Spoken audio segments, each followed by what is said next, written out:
continuing production of The Open Mind has been made possible by grants from Ann Olnick, Joan Ganz Cooney, the Engelson Family Foundation, Alfred P. Sloan Foundation, the John S. and James L. Knight Foundation, JoAnn and Kenneth Wellner Foundation, and from the corporate community, Mutual of America.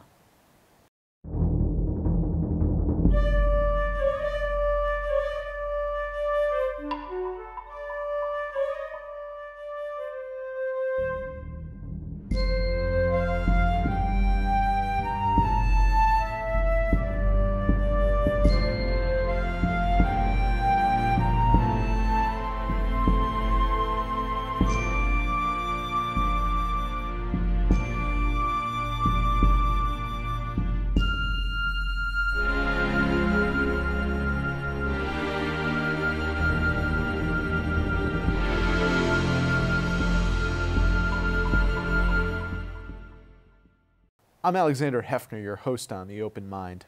When Cecile McLaurin-Salvant appeared right here with me, I promised you another gem from the Saratoga Jazz Festival, when he and his bandmates could set sail from Johannesburg and London. So our guest today is BBC New Generation artist, saxophone impresario Shabaka Hutchings, creator and leader of the fiercely mystical British-South African band Shabaka and the Ancestors. Our timing today is just right. Days ago, Shabaka was profiled in the New York Times as an ambassador of London's revitalized jazz scene. Reviewed at the Afro-Punk Festival presented by Jazz Refreshed, Shabaka Hutchings is melding a new generation of jazz. The Times wrote, "Hutchings is probably the only musician of his generation receiving serious acclaim outside Britain," adding that his performance of the latest album, Wisdom of Elders, was infectious. It is a delight to have you here, to come from South Africa to London, Afro-Punk. You were just in Toronto. Yeah. You've been on a whirlwind of a tour, and I was so humbled to see you and your ancestors perform. Oh, thank you for having me. It feels, yeah, great to be here. Who are the elders? The elders are all the musicians, all the people, the figures who have contributed to what we are. I say we as a musician firstly, but we as people.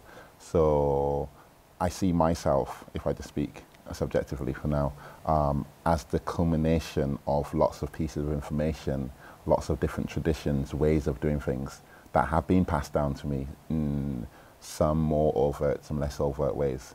And I think it's helpful if you recognize that your actions don't start from you. Everything you do, every way that you perceive things in this world stems from what has come before. And I guess the only way to go forward is to pay homage to what that might be, whether it be good or bad, or perceived as good or bad at that moment in time. So those are the elders. We cannot be wise ourselves, only through the grace of history. Yeah, that's exactly it.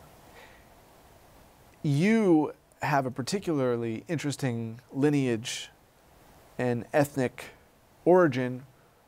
Born in England, in London, came of age in Barbados. Moved there when you were 6. 6, yeah. How did that mixture influence the saxophonist we know today? Well, my mother is a teacher. She taught English. And the reason we went to Barbados is because at that age she could see that the roots of institutional racism had started to set in terms of the teachers thinking I was problematic, thinking that the few black children in the school were forming what they called a gang just by wanting to be together. They saw that as threatening. And just from the series of things that she saw within her own school context. In the Caribbean, it's a different thing, you know, especially in Barbados, the education system is pretty stringent, you know, it's in the old colonial way, which has its, you know, it's a different argument, you know, it's a different conversation whether you want to like appraise the merits of a colonial system of education. But one thing that it does have is a kind of uniform way of trying to pick out the best and the brightest so that they can then send them to America or Europe. So we both went to Barbados, and I received an education there between 6 and 16, and I was able to come back to England. Looking at my English contemporaries, especially at that age, around 16 to 18, I think that what Barbados did was give me a sense of purpose, a sense that there's nothing that can hold me back, that all I need to do is, in some way, it's an entitlement that says that if you put in work, you will get a result. Whereas I see with a lot of young people in Britain, a sense that if you put in lots of work, you might not get a result because of your socio-economic background. You might work as hard as you want, but there might be invisible forces societally that might hold you back. For me, the Caribbean, what I could see was that you can put in lots of work, and you'll go. Your attitude will be like, yes, I will go far if I do the groundwork. When did you first pick up the sax? I started on clarinet, actually. So I started at 9 years old, and it was just a case of someone came into my class and says, "Do you want to play?" And I said, "Yeah, I'll have a go." And I just never put it down. I started the saxophone in particular at 16, around about the time that I came to, just before I came to England, actually. Yeah, and I am an only child, and my mum's an only child as well. So I think there is a tendency towards solitude. So I really enjoyed being able to sit in a room and just play my clarinet, or be able to practice on one thing and not have to worry about communicating or interacting with anyone else, until obviously we're playing music with other people. Did you find, as you practice and as you play now, that you can communicate with the ancestors or the elders through the saxophone? When I was beginning, no. And even now, I feel like... Is it too ritualistic? Yeah, I get into a zone when I play now where information that I've taken on manifests itself in a way that I'm not like in control of directly. And I see that as being informed by forces that have come before you. So I can't say, when I am playing or practicing, the ancestors guide me, but I'm trying to get into a position where my logical brain isn't guiding me, where something else is actually piecing together the information that I've been gathering and assimilating throughout the years. It's enormously moving. Okay. Both the music and the band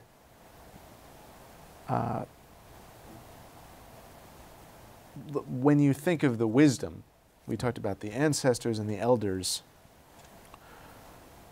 from where do you and your bandmates derive the wisdom? Well, with everything that we read and we hear, in South Africa, they're getting it directly from their elder musicians, from the traditions of their culture that has been passed very directly down to them. For me, I'm from the Caribbean, where I guess lineage stops, maybe, a certain amount of generations back. So there's only so far you can travel back with a knowledge of where you come from before doing specific research. So for me, actually, my interaction with those musicians is an interaction with the heritage and the tradition that they are privy to. And this stuff like reading people like Credo Mutra, who is a Zulu historian, a Sangoma, who passes down knowledge. And for me, it's all a matter of whatever you take in, whatever you decide to immerse yourself in terms of history, in terms of information that you can get, that becomes the thing that inspires you on stage. The hope is that the wisdom in your music is not short-lived or fleeting at the time of the concert, but can be protracted as a living history, a continuous history, and a political statement. Do you have, you and your bandmates, a shared political objective in your music?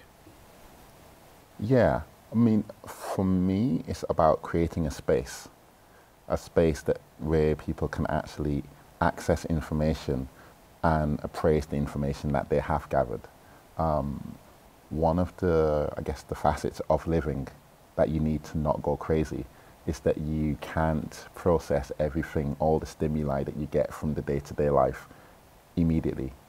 You might read the news, you might hear about what your leaders are doing, you might see, for instance, the way that the society is patriarchal, or the way that certain aspects of history manifest in the here and now. If you process all of that information at once, then it can be overwhelming. And for me, the music is a vehicle for actually creating a space, a neutral space for people to be able to, to articulate the sentiments that all this information and creates in them. And it's not about saying you'll be in a space where you can think about, certain issues directly. For me, it's about going beyond the linguistic or the semantic rendering of that information, getting into pure abstract feeling. And I'm a big fan of feeling. I don't see it as you've got tangible ideas and you've got feeling, which is a fuzzy thing.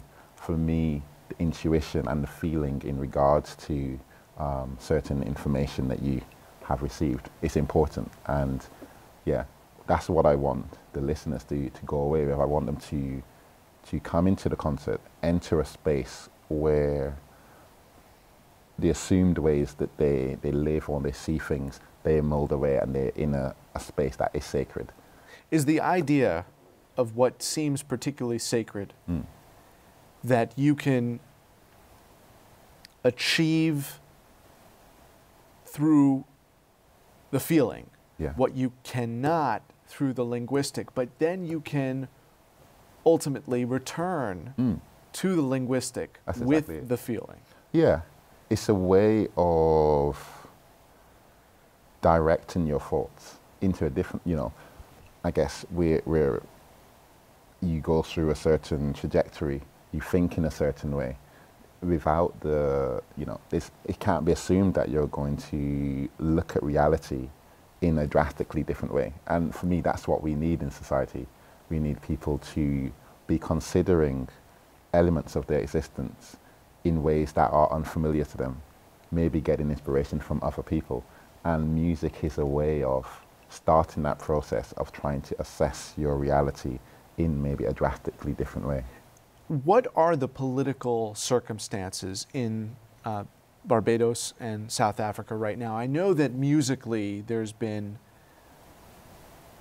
a robust jazz scene in South Africa that has emerged within the last decade. And there's a rich history of musical innovation in both countries and territories. But how do the relatively recent political histories in those countries shape the music today? Well, one of the big issues that is happening in South Africa at the moment is the fees must fall movement. And one of the key words is decolonizing education, decolonizing the way we see our right to education or what that education should be.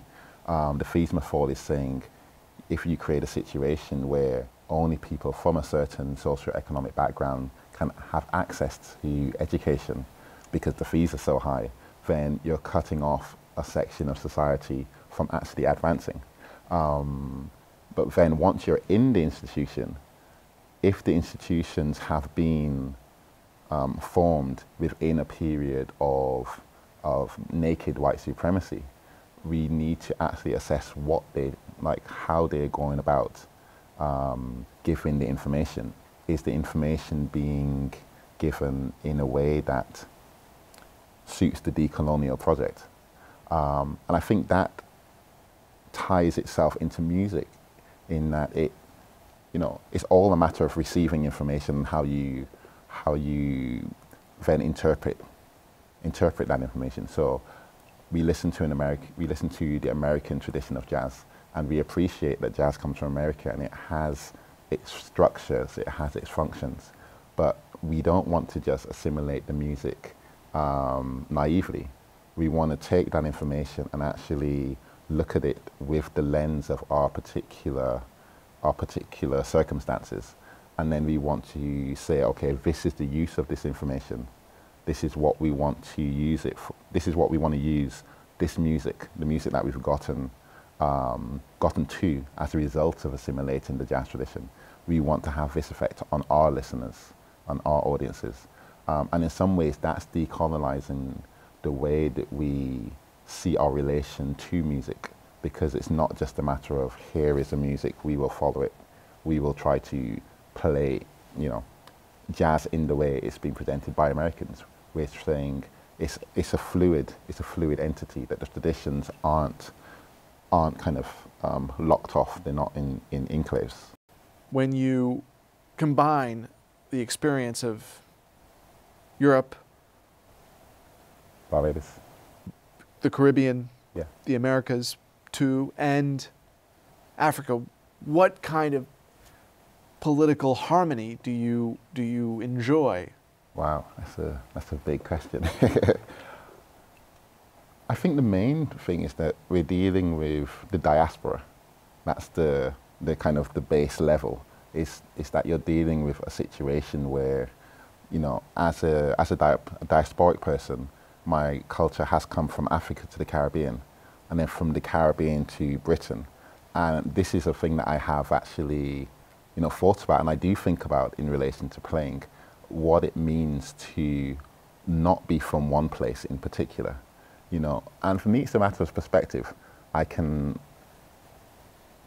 don't see myself as locked into any one tradition. Paul Gilroy, who's a sociologist in Britain, talks about the Black Atlantic as being synonymous with double consciousness. The fact that you can see yourself as being both British and from the Caribbean. And what does that mean? What does that mean to your way of evaluating who you are and what you're doing? It means that, I guess, as a musician, I see my role as looking at the Caribbean, seeing it as this is my starting point. But I'm free to then mold it with the inspiration and the feeling of London, the hecticness, the relentlessness of just the atmosphere of the What is space. the feeling of contemporary London? It's hectic. It's like, people are just going. It's a tough place to live. But relative to New York, how do you see the chaos? That's a tough one. It's very similar in terms of the pace of life, but for me, I've never actually articulated this. I don't know. I feel like everything in New York is hyper. Like the people are hyped. The people are like, they have this energy about them that in some way it rides the energy of the city. Everything is times 10. Whereas in London, it feels like the city itself just pushes you to go fast, everyone individually. Well, it's interesting you mentioned that in terms of the energetic nature of those cities. In this review, this profile of your musical debut on the American scene, Yeah. the New York Times writes that you convey seriousness and passion, creating lift without forfeiting control. The mutability of your sound, praising the mutability of your sound, the many angles of your attack, and the rhythmic, I love this, the rhythmic ebullience. Wow. That's your playbook. But I think of the rhythmic ebullience as something to admire. And in your concert performance, I really identified with this author's idea of rhythmic ebullience. Wow, yeah. What does that mean to you? I guess it means, I must God admit, I don't know what the word ebullience means. Energy. Energy, okay.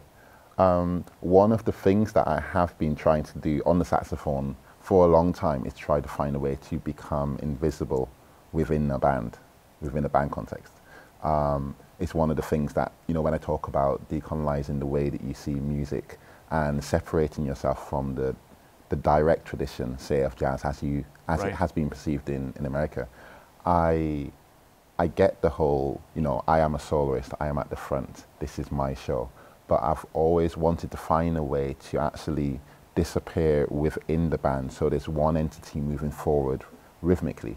And for me, the key is the rhythm. You know, the key is rhythmically creating one organism that moves rhythmically, with maybe the harmony, adding spice, adding color and variety to that. But for me, we're rhythmic entities. The rhythm is a fact of our motion. Yeah. It makes me think about something that my dad implored me to do when we went to a baseball game and apply it to a concert, which is find the one actor, the one player, in your case, football, maybe soccer, or in a concert, just direct your attention purely on one individual. And I find that you don't necessarily want to do that for the entirety of the game or the concert, but when you watch artists, do you use that same preciseness or precision in, you know, when I was watching you, there were periods I'd just watch you, because I'd want to focus entirely on the sax. I guess what your dad is getting on is focus. Focus, right, exactly. Actually you capture focus, it. you know, actually direct your attention to one thing and keep it there. What have you found in the minutes we have remaining about your disparate audiences? Toronto, New York, London, South Africa. When you perform, do you find there to be a different experience? It depends on the background of the audience. I found similar experiences between similar age groups, and that's the one thing that I found constant. Younger people react in more similar ways. How are they reacting? They're more able to let themselves go if they feel, and that's not saying that everyone needs to dance all the time, but you just find there's a looser atmosphere within younger people, consistently throughout wherever I go. With older people, I find that there are certain traits of the concert scenario that will be carried, you know, that they're ingrained. You come to a concert, you sit down, you receive the music, you give your gratitude for it. And when you engage in conversation with any of your listeners, what have they said to you? That it's been a journey. That's the most frequent remark. A journey? Yeah, we've taken them somewhere. They don't know where that journey has taken them. They maybe have to process that. But they think that it has moved them to something. You know, they're not in the same, maybe they are in the same physical space at the end of the concert, but mentally it seems like they've gone somewhere. And that's, I guess, what I mean when we want to take them into a space which is unfamiliar. How they navigate that space from there, we let them go, you know, that's up to you. I know that my job is to take them somewhere. It's not that I just present music and they listen to it and go somewhere. Without them, I can't do what I'm doing. But you were a wise elder. No, I'm not a wise elder. No. I think I'm just aware of simple things. For me, it's an obvious thing. It's not just you playing an instrument and an audience, you know, doing whatever they do in the seat. For me, it's like it's an interchange. We're both in the same place. We both want the same thing, you know. And without the audience, without that essential part of the puzzle, I wouldn't be able to do, you know, I don't play the same way if I'm rehearsing, you know, or practicing. When you have interacted with listeners on the BBC, where you have a special relationship, which has allowed you to commission various musical projects over these last years, what strikes you most about the native Londoners' reaction to your music? Do they feel a camaraderie with you that is different from Yeah, the foreign experience? I've been doing my thing in London for a while now. So I think, London is my home in that there are certain people who have been listening to me for, the 13 years I've been in London, or for a long time. So I feel comfortable presenting new works or presenting new ways of me actually discovering new things within what I think I'm capable of. And I feel like London can take it because they've been on a journey with me, or there's a core fan base there. And I really appreciate that. It makes you just feel really relaxed. I can write a string quartet and play it in a club just because, hey, people will come out and go, yeah, I see what you're doing, great. And finally, Shabaka, the ancestry that you want to impart to this next generation, you describe it in some depth over the course of our conversation, but if you were to describe that ancestry, the hope that the next generation will enjoy the same connection to their heritage, what do you most want to inspire? I think it's the fact that tradition is a dynamic entity, but for it to be dynamic, it has to be learnt, and it has to be learnt from a position of humility. You have to go, this is the past. I'm not appraising the past with an outcome, because then you'll be putting your modern day perspective on the past, and it'll get all twisted up. You need to just go, okay, I'm gonna try as hard as you can to try to imagine that your appraisal of the past is objective, even though it can't really be. And from that, you go forward. From that, you can envision what you want the future to be. And that future can be anything. I think we don't want to be stuck in a place where we think the future's already bound up because we can't see any way of going forward. There are many, many different directions, as long as you have a grasp of what you imagine the past to be. Beautifully said.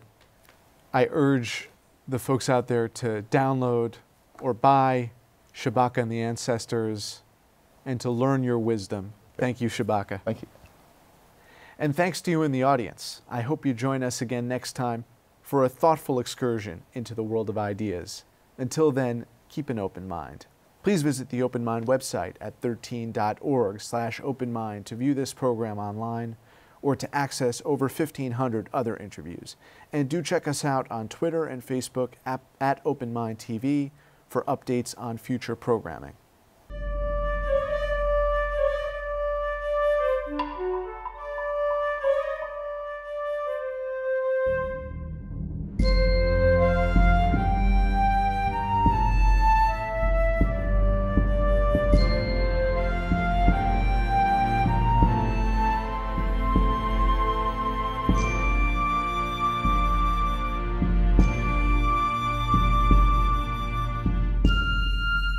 Continuing production of The Open Mind has been made possible by grants from Anne Olnick, Joan Ganz Cooney, the Angelson Family Foundation, Alfred P. Sloan Foundation, the John S. and James L. Knight Foundation, JoAnn and Kenneth Wellner Foundation, and to the corporate community Mutual of America.